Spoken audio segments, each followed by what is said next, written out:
What is up, everybody? Stridebreaker back at it again.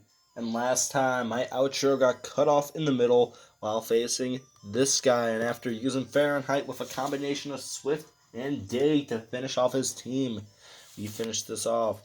Now, of course, this area here will lead into Saffron City, but we cannot go in there yet because the guard is thirsty, and because he's thirsty, he can't just sit there and let me go through. That's bad. Also, I want to bring up one of the most pointless things in the game. What is this? What is the point of this? Alright, yeah, so I've actually gone into Celadon City already, and I've done some of the stuff in there just to speed up the process. Also, I'd like to announce that from now on, I will not be doing TM rankings in the descriptions, because it really just takes up so much time, and really with this one, because I think we're going to be going over like 17 new TMs. So it's insane, yeah, but once you get into Celadon City in this area, the amount of TMs and moves you can get really opens up. So it's a very exciting time.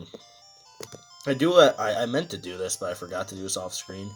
You're going to be getting a lot of new shit, so you're going to want to deposit a lot of your stuff or sell a lot of your stuff and really divvy it up in your PC. So let's go into Matt's PC. I'm going to deposit some of the stuff I don't need. I believe you have unlimited space in here, so I'm just going to deposit some of the stuff I'm not going to be using right now. Now, actually, shit, I think I already did most of this. I like to have the town map on me. I guess I could just get it off screen, because I like to have that, so I can see what route I'm doing, so I can title it for the episode. So, I think I have enough stuff deposited as it is.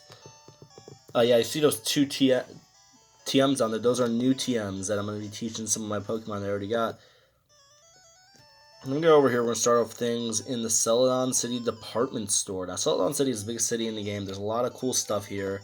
Let's get started in the Celadon City Game Center, or not Game Center, department store. Now, this department store is freaking huge. I want you to know that. So if you go here, you could talk to this guy, and he'll give you all the basic items and stuff, and he'll give you access to revives, which allow you to revive a Pokemon from the dead in or outside of battle, and super repels, which are like repels but doubled. Very useful items all around. And then if you go over here, you can talk to this guy. He is the TM guy.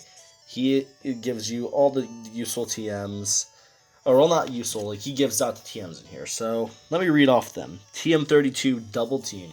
Double Team is a move that raises your evasiveness, which makes it harder for you to get hit. It could be a useful move. 33 is Reflect. Reflect, you put up a screen and it has the physical damage you take for, like, the next 5 turns. So, yet again, that is a very useful move. Next up is Razor Wind. It's a 80 power move, which you take 1 turn to charge it up and then you hit it with it. I never really got the charge up part. Fly, you avoid the hit, and you do 70 damage. So I really never got Razor Wind.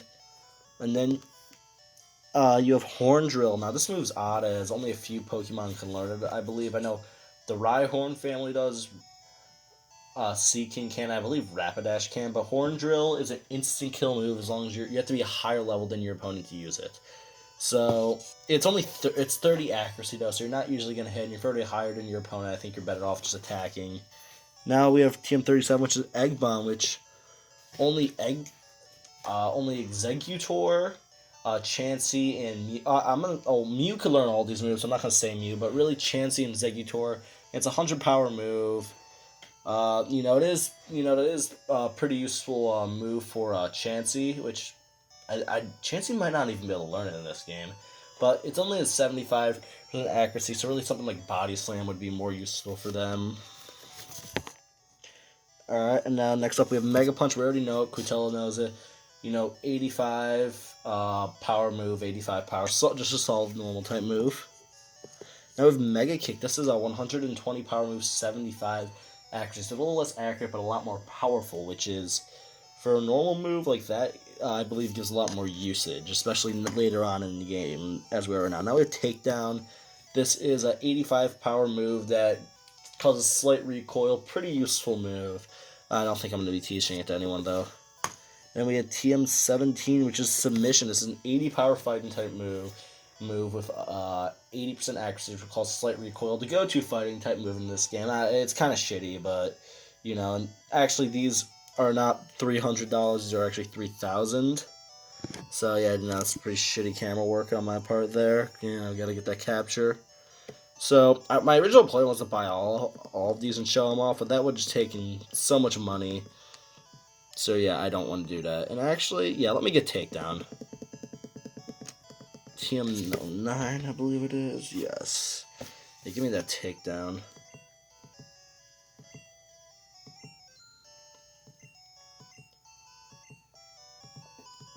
Yeah, so I'm going to teach some of my Pokemon these moves.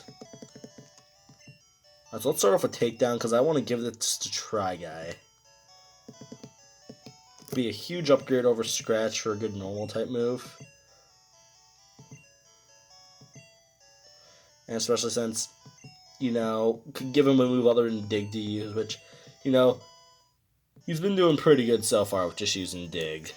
But, you know, gotta give him some variety. Now, next up is week, you're gonna have our Mega Kicks. Now, I'm gonna give this to two Pokemon. I'm gonna give it to Roshi and Fahrenheit to give them some better normal type moves to use.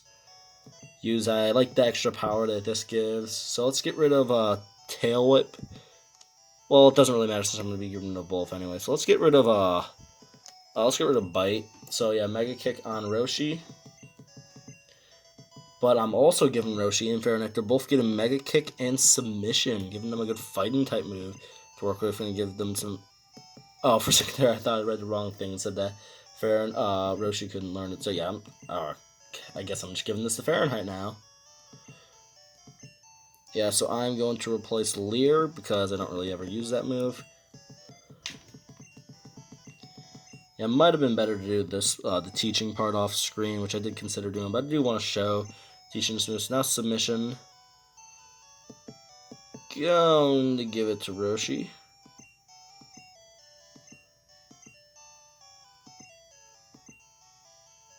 Yeah, so let's get rid of Water Gun, because, you know, at least Tail Whip has some usage then. And then last but not least, there is Mega Kick. So yeah, a whole rehaul on the moves coming up, and I'm telling you, this is not the last moves I'll be taught. So let's give it to Fahrenheit. I want to keep Mega Punch on Quitella for a little bit more. I think I'm going to get rid of it for something else later on, though. So let's get rid of Swift, because Mega Kick is a lot better. So yeah, you know, everyone got some upgrades in their moves. Yeah, now if we go up on the third floor, talk to this guy. Will get TM18, and I believe that is Counter. Yeah, so Counter is when you're hit with it. When you're hit with a physical move, you could hit. After you're hit with it, you hit back for double damage. It's actually a useful move, but it is kind of risky. Knowing that so it's kind of like a premature bide, but if you don't take the hit, you're going to die. I don't think I'm going to give this to everyone because it's not the best in single player, but Counter could be a very useful and fun move to use. You know, what's this guy doing? Yeah, these are like breaking fourth wall guys right now. Kangaskhan for Gravel. Ooh, then you're going to evolve that Graveler. Good shit, good shit. Now if you talk to this guy, he'll offer you some Pokemon dolls that are useless, and the Elemental Stones. The Water Stone, or Leaf Stone, Water Stone, Thunderstone, and Firestone. These evolve certain Pokemon. Firestone can evolve Vulpix and Growlithe that we just recently went over into Arcanine and Ninetales, and evolves Eevee to Flareon. The Thunderstone can evolve Pikachu, but not my Pikachu, because this Pikachu can't be evolved into Raichu and Eevee into Jolteon. The Water Stone can evolve Poliwhirl into Poliwrath, Shelter to Cloyster, and Eevee to Vaporeon. Might have missed one there, hopefully not. And the Leaf Stone can evolve Execute into Executor, Gloom into Vileplume, and Weepinbell into Victory Bell. So yeah, you're going to need those moves. The Pokemon that you use that with, though, you might want to be careful, because you want to make sure that they learn moves before they evolve, because then they won't get as good as moves. So, like, Weepinbell, you want to make sure it learns Razor Leaf before you evolve it, because then you're going to be pretty much screwed. Let's see what this gentleman's up to. Okay, yeah, so here we're going to have the Pokemon Vitamins. So what these do is it raises the base stats. Now, there's no IVs in this game. Well, I accidentally clicked on X item, so I guess we'll just go and let's just go over X item now. So whenever you use an X item, it'll increase a certain stat. So like, I could increase my accuracy. Dire hits actually don't work in this game; they make things worse. So I could like use certain things to up my stats. So I can increase my special. X specials are very overpowered in this game, since it's just it raises your defense too. So raise stats. So they're really good with speedrunners. So if you want to bulk up a Pokemon, it's a in a battle, it's a pretty good strategy to use. So this raises your base stats of your Pokemon. There's some other IV formula in this game. It raises the base stat total and the growth rate that it goes up at, or some other weird formula. Now if you go up here, what you want to do is you're going to get vending machines. Now this will give you fresh water. Remember Super Potions going for $700? Fresh water, $20, same thing. Soda Pop heals 60, Lemonade heals 80. So I'm gonna buy a lot of these off screen because it's gonna take a while for all of it to pop out. But you want to buy one of each for now. You're gonna see why.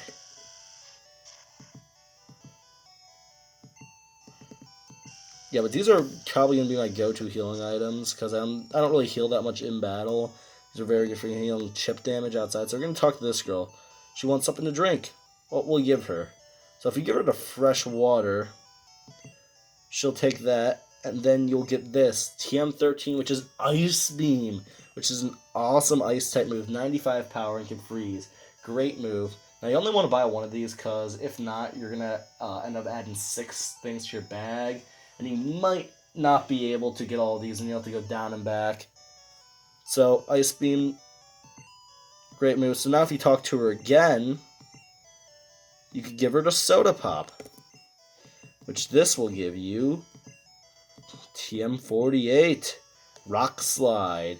Another great move. It's 75 power rock move. So it's the best rock move in the game, which actually the TMs get progressively worse the better drinks that you give her.